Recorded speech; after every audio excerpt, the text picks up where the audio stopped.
काम करने वाले को देखने को मजा आएगा ना रिकामे काम करने वालों को ज्यादा मजा आएगा. कसं काही नाही हो दादा, मी चालला होता सकाळी सकाळी कामावर, उसल डब्बा जाय कामावर, बनाना सिटी सौदा बोलते. काही नाही हो दादा, आपल्याकडे गाडी नाही तर मग लिफ्ट मागे सण चालला होता, मी थांबवायला लाग गेला इकडे गाडी.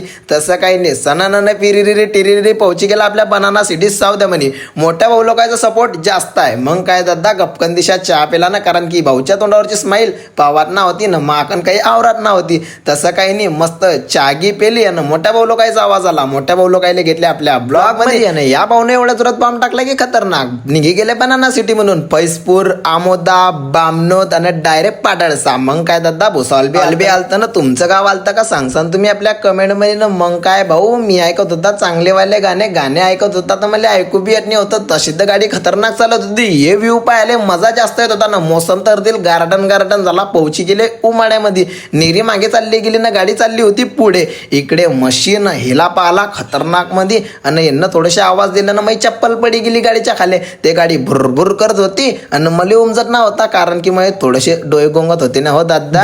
आम्हाला होती क्रॉसिंग ना, आमना सामना झाला गाडीचा. मग विषय असा होता की हे दादा पुऱ्या माज गोष्टी करत होते, आडी गेला दड्डी गेला. म्हणलं पुरे ब्लॉग पाहता असाच सपोर्ट राहू द्या. मोठे भाऊ भेटले, मोठे भाऊ लोकांना घेतले आपल्या ब्लॉग मध्ये आणि माझ्या तोंडावरची ते स्माईल आहे ना ते फक्त हे लोक आहे, कारण की मी बऱ्याच दिवसाच्या बाद यांच्याकडे कामाला आला होता. भाऊ म्हणत होता मला तर गे ब्लॉग मध्ये ना, भाऊ म्हणत होता आमच्याकडे तर बॉम्ब टाक्याला आहे. मामा होते मुकरदम न, मामानं लावलता सनचा क्रॉसिंगचा कॅक्टर गेलं पुढे ना, भाऊनं मारलाय खर्रा ना, साईडवर बसले होते आपले मामा. मग आमचं कॅक्टर लागलं, हिच्यात टाकणे होते बॉक्स. मामानं दाखवले 2 बटन दादा फिरवला ना आपल्याकडे कॅमेरा. कसा दिसतोय मी सांगा आपल्या कमेंट मध्ये. पहिल्यानं बोललाय दिशाचा बर का. मग काय दादा, कॅक्टर चाललं होतं पुढे ना, आमू बसले होते मागे. पण जर तुम्हाला याच्या पुढचा ब्लॉग पाहणं असला तर तुम्हाला मला फॉलो करणं पडेल. कसं बॉम्ब टाक्या लय एन्जॉय केलता हो दादा मीना.